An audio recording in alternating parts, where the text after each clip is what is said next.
Kok belum datang juga ya keretanya? Katanya 11.45. Ini udah mau jam 12, masih belum datang juga.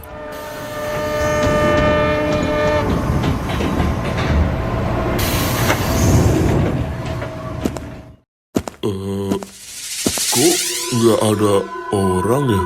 Pada kemana penumpangnya? Hah? Ternyata ada penumpangnya, tapi kok cosplay?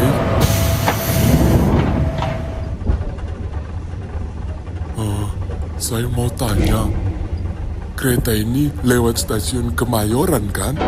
Nggak tahu, Bang. Saya juga nggak tahu kenapa ada di sini. Waduh, jangan-jangan salah jurusan. Mana keretanya udah jalan lagi.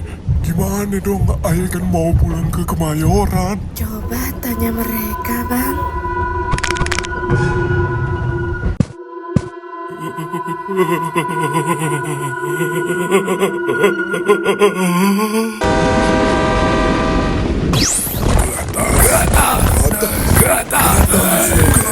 Naik